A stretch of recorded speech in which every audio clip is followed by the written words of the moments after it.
Cuisine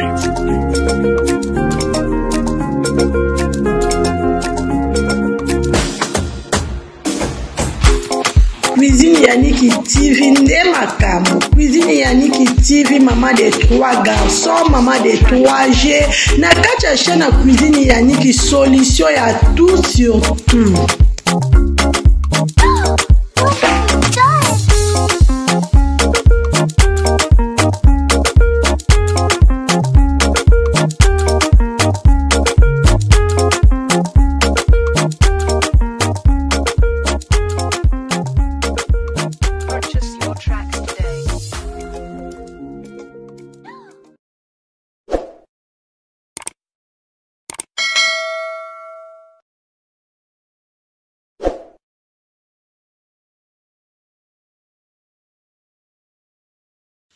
Bonjour, bonsoir, ça dépend et écoutez la bino partout besoin mi oeza Cuisine Yannick TV aye. Cuisine Yannick TV a kapamba te ce que Cuisine Yannick TV aye c'est que le kambo ezali ya bande konangai. S'il vous plaît bande konanga bana mama bokota to solo li solo ni na mimeli bio na mukolo lelo bana mama nga bokota. Avant ko bande mission na biso to pesa ka merci na Seigneur parce que kolala kolamuka eza habitude te eza kaka ngolu ya Nzambe. To moni susu mukola lelo bande konanga bokota ba vrai nanga ba abonné nanga ba kuka monde entier bokota to solola tozo sola lisola mamsi na biso bokota to solola lisolo na memeli bino bala mama na mukola lelo bokota bah vrai m'abonner nanga, j'espère que vous allez bien. Moi aussi je vais bien par la grâce de Dieu. En tout cas tout ça là toujours musala na biso Cuisine Yannick a pesa kaka conseil Cuisine Yannick a finga kaneta pesa kaka conseil et oaza nango a partager kango toujours ensemble. Bah maman bokota bolanda lisolo très bien pena boke binyonso. S'il vous plaît on a peut à s'abonner ce qui grâce à kota la chaîne à Cuisine Yannick TV. S'il vous plaît papa maman ko raté te o s'abonner pour recevoir encore des émissions à kitoko a to finga kate a to pesa kaka conseil. Bana maman bozo mona ba miniature wana na miniature wana bozo mona bomoni mama Sila Bisalu pomba sel aigle wana bozo mona da Costa wana bozo mona lisusu abakuke abakuku moko mwana SB famille Bota en tout cas vraiment wana ozo mona vraiment miniature wana bien collé ka bozo mona miniature wana bien collé ka Cuisine Yannick TV wana bato a théâtre na biso wana bato a maboke na biso wana vraiment ba o ba sepelisaka biso yango to ekolobela bande konangai mama Sila Bisalu bomoni mama Sila Bisalu bomoni da Costa toti komona mariage ya da Costa euti ko salama da Costa bengisaki bato ndenge na ndenge oye aponaki oye asepelaki o apesaki be invitation bande konaye bato nyonso o apesaki be invitation baaki na kati ya fête to monaki vraiment fête ya da Costa eleki kitoko pe elekaki bien mais to ekota la mama Sila Bisalu azalaki te na kati ya fête ya da Costa to yebite nini eleka qui parce que maman Sila Bisalu ayaki na fête wana te bande konangai avant kolobe il faut na ko vérifier bande konanga ils en ont qu'à tourner qu'à confondre la caméra non bandi koloba papa non faut qu'on y ait vraiment vrai vexo au moins ni maman Sila Bisalu aza déjà maman ya bane belé ou azo formé ou azo génération en génération maman Sila Bisalu avant d'aki batindeli maman Sila Bisalu invitation te biso bande konanga to ebi que partout soko ningo ke même fête ya pamba faut batindelo invitation to ebi que même anniversaire bande konanga batinda ke invitation ebi ke mdeko bana maman ebi ke soki frère na yo même sœur na yo même camarade na yo kaka même copain be copine ndeto solo laka alors ça ça fait tu peux invitation ezaka bien la kisi ke a considérer yo ba pesi na bango invitation te ka mbangu yo kota na fête bande konanga est-ce que ezalaka ezalaka te. Mutu na mutu fami ye ba valeur na ye. Mutu na mutu amitia na place na ye. Mama Sila Bisalu abanda théâtre depuis. Mama Sila Bisalu aza na génération aba génération succès esilaka te. Bande kona ngai soto moni Mama Sila Bisalu na feti te. Parce que azwaki invitation te. Parce que eri nani Gesho aute kobala bandeko na nga bapese ki Mama Sila invitation Mama Sila ayaki to mona ki lisusu ndeko na biso Pierrot Ndombasi abalaki apesa ki invitation Mama Sila Bisalu ayaki mais to moni Da Costa apesi Mama Sila invitation te. Est-ce que bino mo bandeko na nga boye bisanga na mambo na loba vaut bien faux ba pesi na bango invitation to yaka afeti oya feti te bandeko nanga moto micha na place abaninga Mama Sila mukolo Mama Sila aza déjà mama aza mama banebele aza mamis na biso ba pesi na bango invitation te kaka pona ba fai nanga kaka pona bato maboke na ya atanga yani cuisine yani kitivi na oya te so na ye feti ana seke ba pesi une invitation. Après na préparé na ke fête. So na moni ke ba pesa na ba invitation te na ok na nga fête ana te. Parce que fête na fête bilonyo tout olia na biso na fête. Ya on peut olia na biso na ndako. Et le échanger ça na ngote. Bande ko na nga toloba na biso mabete. So bo moni mama cuisine yani kitifa ye na vidéo oko na ngeka na loba moi muke parce que ba Dieu eza. Ba Dieu eza bilomo bo landa ngo très bien ko le cuisine yani kitivi. Mama Sila Bisalu ba pesa ke invitation te yango bo moni na fête ya Da Costa. Mama Sila Bisalu yena Da Costa bazana ba on a problème te bazana bango bien mais Da Costa yemoko apesa ki na Mama Sila invitation te to éviter pourquoi apesa Sila Bisalu invitation te to éviter yango pe bomoni absence à Sila na fête wana azala ki na yete ami vandeli na kwena ye bana mama na ngato boyi ba hypocrite bana mama na ngato boyi ki mutema mabe bo pesa Mama Sila Bisalu chance bo fongola mitema na bino bato a théâtre tellement boza mitema mabe o makambo na bino ezokangama boza ba hypocrite boza na bolingani te bino na bino mabe komi makasi na monde na bino mabe ekoti bato maboke bato a théâtre abakuku asiliki abi non pona mamsi na biso na koloba bomoni abakuku wana bomoni alati tisho alati polo SB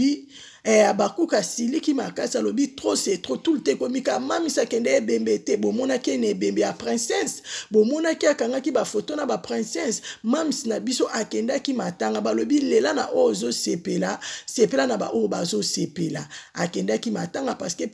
princesse azale ki na akenda ko souhaiter princesse mes condoléances na part ya mamsi sila na ba bakuku akenda ki na ye akeko mimoni sama na matanga princesse abaluka zongi na bomoni eloko loba te ka bino mo lelo suboye o na nina Da Costa na mariage ya Da Costa ya kita mutema mabe bande ko na to benga mutu mutema mabe te na sa moyo avant ko juger muninga mitala yo moko est-ce que ba pesa ka invitation soki Da Costa lobi apesa ka invitation a yete to ko ba ke Da Costa ana raison botuna Da Costa pesa mam sisi l'invitation te yongo mam sisi la mi vandeli na ye balobi linga o azo linga yo mukile etambola ka bongo o monyo linga yo po linga o linga ne yo te yo po kena o kaka bongo mam so kena o kaka bongo parce que to mona de makambo yo eke de mabe bato a théâtre eke mabe makasi tellement bo mona bénédiction mam si bo mona lipamboli ne bo komi na ba kento bo changer kento eza mabe bo pesa muninga chance à avancer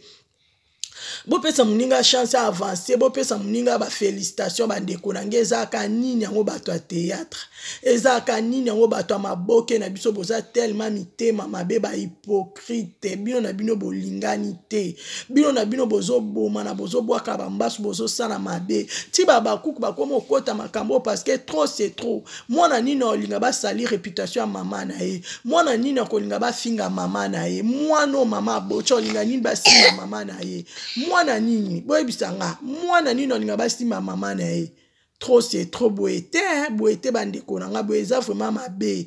Dieu eza bolanda Dieu na bien de babakuku bazoloba babakuku bokota bolanda lisolo ona memele bino na mukolo lelo bo commenter bo cha ba j'aime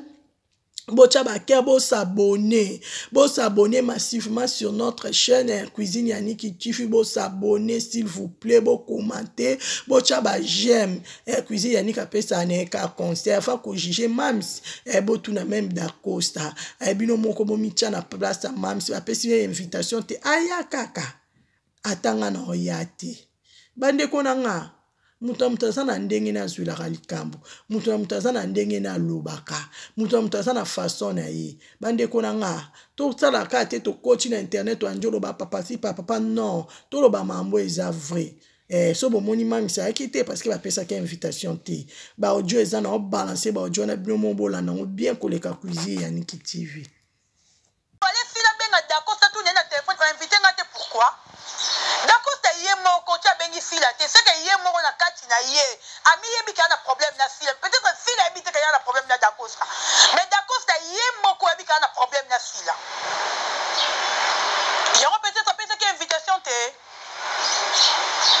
yé moko yebi ka na problème na fila yé moko dakosta yebi mais fila yebi te ka na problème na dakosta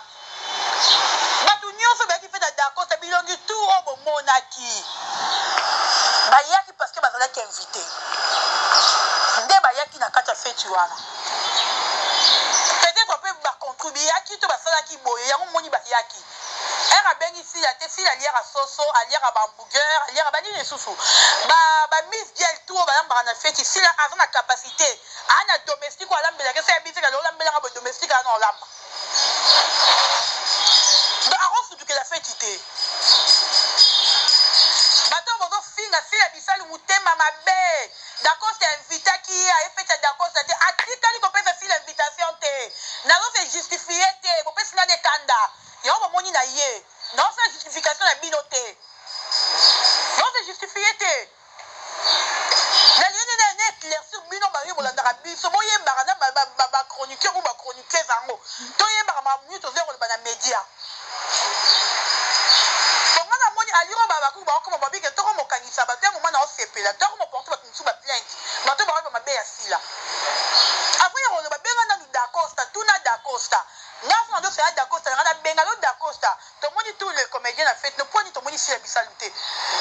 obengi yo tuni ye bongo te tuna ye dacosta tomoni baartiste nyonso sila ete ndeni akorépondre yo olie boya koloba papa na télévision eza bien te nga nalingaka mutu adimine sila te niveau makambo ete na YouTube mutu ate mana sila aza te artiste moko te naloba yango tout le jour quelque soit ya mwasi to ya mobali alikola sila aza te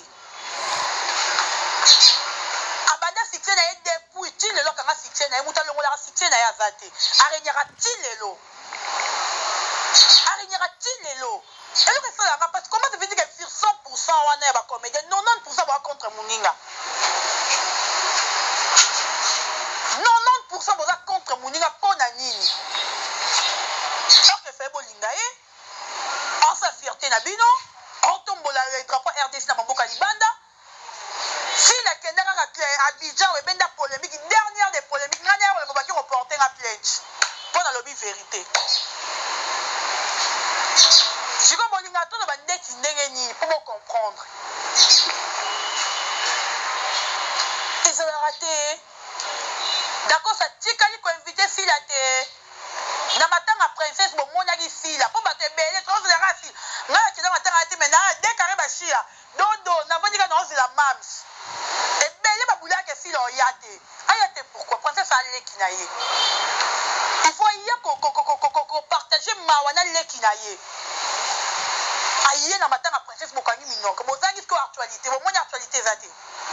bobi te atolobelani parce que amonani dala matanga princesse photo mpe yango wana bozangi mpenza actualité bomoni moya oloba eza te bomi tuna tolobela nini osila ya na ye mpo bonga bocréele yango polémique ale bomoni lisusu na kati ya matanga na kati ya feti ya ye te bokomoluka bocréele polémique s'il aza na problème moko te na dacosta ni famille na ye ya simba aza na problème na mutu te peut-être que bango baza na problème na ye to dacosta aza na problème na ye mais ye moko osila ye moko aza na problème na mutu te j'espère que bolandi nga bien naloba na bino na mdoyo ba makambu bêtement te fona la ndama na source information na yebi ke makambo le kaki bende na yo loba yango nya isi bino na lobi ke oyo azana numéro ya Dacosta oyo linga tuna ba question na ye que nous retournons pas d'accord, pourquoi tu n'as pas invité Mams dans le mariage? C'est à d'accord de te répondre non si la bissale. Parce qu'elle a fait si la bissale. Maya a fait un mouton béni sur honoré. Dieu a béni ici la yaki Diane Kamouang a béni si la yaki Pierron Dombas na libala na si la yaki Batutu a béni si la mariage na moto ba fête ici la yaki la plupart va comédie voilà là que quand on a expliqué non bien quand on y est dans nos kanda makasi et belé va comédie va fêter un anniversaire tout le jour awa tout le jour va comédien va fêter un anniversaire comédien ni donc on y dépasse l'anniversaire na béni si la bisal et ça la longa si la té et tel anara mutayaka oh wana mutayaka c'est comme ça vous pensez à la mutuana té ya penser à la bino à vivre na bambongo na bino à vivre na sima na bino non mutayaka na poche na ye aliaka na motoki na ye et là on a photo yeba asa na obligation de que ce bosali fête toi anniversaire to matanga na yo foya to yo kufeli il faut ya ba yo ate ninga na vani bwe yana batu musu pe na solution na ngate neti ba liaki maintenant pour éclaircir les gambo bino boyebité pour battre bolobi trop bino bo la kaso si la ke matanga tes problèmes si la soirée qui fait tes problèmes si la soirée qui peut se tes problèmes il faut que toi on expliquer bino pourquoi peut-être bon mona qui est place au thé naza wana peut pour nous bino explication claire na pena pour makasi kuna ningo sarana te plus que sankara na pena pour nous bino explication claire ndé la bandi na kicho si la bisalu depuis Dacosta joue na kati ya film wana dernier film na obo moni wana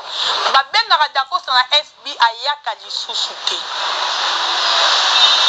so va contacter toujours occupé toujours ba problème toujours azaboye toujours ensemble ça boye alors que des places boye azara toujours occupé mais entre temps na ba chaîne mususu mona Dacosta zo jouer na ba chaîne mususu na ba film ba mususu mona Dacosta zo jouer mais na kati ya SB Dacosta azara toujours occupé toujours et babengi est trop si la monique mutazo réagir té c'est comme si kalingi na yete si là atikakie peut-être mukolo yemoka kolinga jouer na SB ti lelo Dacosta benga asila té a bloquer na pe si na WhatsApp té là moko pété ma benga asila té to tout na répéter que tempo même ça yo jouer à ça la rango té siko na wana l'artiste obo moni na fête nyonso bazali baye parce que bazi ba invitation s'il vous plaît parce que bazi ba invitation nde baye fête wana tout l'artiste oza ki wana et a mutu moto ba ke Dacosta invita ngara na munorote so ku da penser au bengi sa ba luna ba grâce mais à penser au bengi sa si la té donc il fallait si la aya fête wana karapo Dacosta tinde l'invitation té atindeli ni équipe na ye invitation il fallait que si la ya parce que a honoré bino ba fan to a honoré bino bato bolingaka romoni bisika ba fête ezali matanga ezali si la roba muto mukiete na ndinga mabete a muto munene et puis a star na comparer na Dacosta te mabanda ki star liboso Dacosta yango na zolo balika mona bi respecter muto banda makambu liboso na yo basila baba to rosana bango na théâtre oyo basila baba poke mabokie s'il vous plaît Dacosta à théâtre miko no kena bino bongo mabokie na théâtre parce que si la muto mabokie Dacosta théâtre si la reçu que la fête Dacosta il faut y a c'est Dacosta peut s'y invitation parce que tout l'artiste bazala ki wana a son obligation à koya non tout va batou et ça a raté batou excusez batou Dacosta peut s'y invitation on a honoré ba on ba qui si la bisal nani na bi la vidéo non ça même sur ce plan on mais même fona ça n'est expliquer rabat il faut n'y rabat ba comprendre nani yo zali pour ba te belé ba oye ba te on dirait ba do ignorer hein ma bo sala ba do ignorer yo ba oye ba te ba oye ba peut être grandeur na yo te faut n'air produire nos propres